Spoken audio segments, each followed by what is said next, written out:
나이가 드신 분들보다는 나이가 젊은 사람들에게 있어서 영구장애냐 한시장애냐는 그 손해배상액의 액수를 가르는 큰 쟁점이 되게 됩니다. 안녕하세요. 교통사고 전문업법 윤앤리의 대표 변호사 윤태중입니다. 오늘은 지난 영상에서 말씀드린 바와 같이 한시장애와 영구장애에 대해서 말씀드리는 시간을 갖도록 하겠습니다. 영구장애와 한시장애, 말 그대로 장애가 어느 정도 남게 되는 건지에 따라서 분류한 것입니다. 영구장애는 이제 몸에 생긴 장애가 죽을 때까지 영구적으로 남아있다는 뜻이고요. 한시장애는 한시적으로 2년 내지 3년 동안 그 장애가 몸에 남아있다는 의미입니다. 다시 말씀드리면은 영구장애는 이제 평생도록 그 장애가 몸에 남는 것이기 때문에 손해배상액을 계산할 때 이제 일반적으로 정년퇴직하는 나이인 65세까지 그 장애가 남아있다고 가정하고 손해배상액을 계산하게 됩니다. 반면에 한시장애 같은 경우는 한시적, 2년 내지 3년 동안만 장애가 남아있다고 가정하고 그 기간 동안만의 손해를 계산하게 됩니다. 예를 들어 이제 3년 또는 이제 5년간 장애가 있다라고 판정을 받게 되면은 그 기간 동안의 소득에 이제 장애율을 곱하고 그리고 그 연도를 곱해서 손해배상액을 계산하게 되는 것입니다. 예를 들어 3년 내지 5년 동안 장애가 있다는 판정을 받게 되면은 그 기간 동안의 소득에 이제 3년 내지 5년의 한시장애율을 곱해서 이제 손해배상액을 계산하게 됩니다.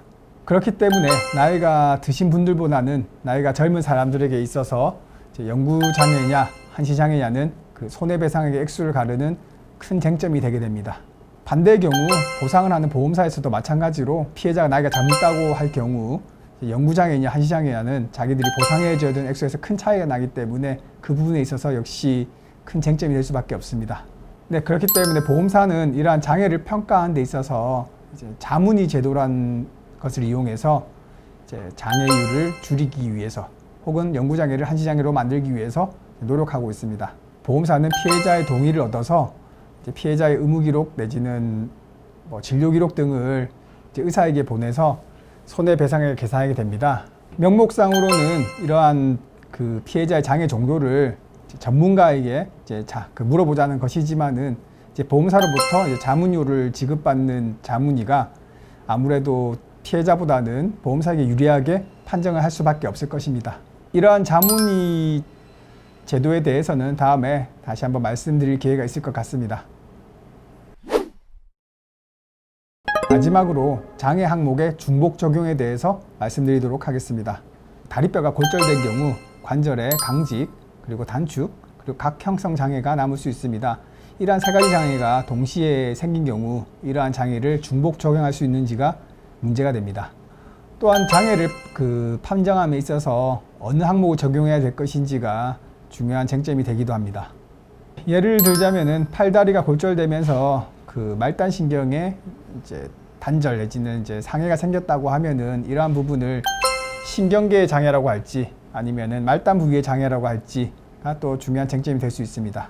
이렇듯 장애 평가는 이제 굉장히 난해하고 복잡한 문제가 많습니다. 그렇기 때문에 의학 지식이 없는 일반인들로서는 이제 보험사와 이런 피해 보상을 얘기할 때 아무래도 불이익을 받을 가능성이 높을 수밖에 없습니다.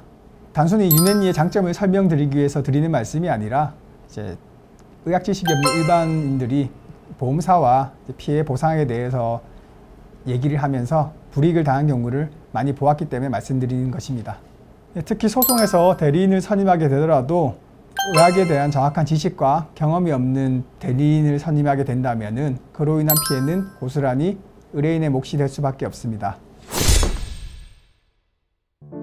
다음 시간부터는 신체 부위별로 구체적인 장애 항목을 세부적으로 자세히 말씀드리는 시간을 갖도록 하겠습니다. 오늘 영상이 도움이 되셨다면 좋아요, 구독, 그리고 알림 설정 부탁드리겠습니다. 지금까지 교통사고 전문업법 윤앤리의 대표 변호사 윤태중이었습니다.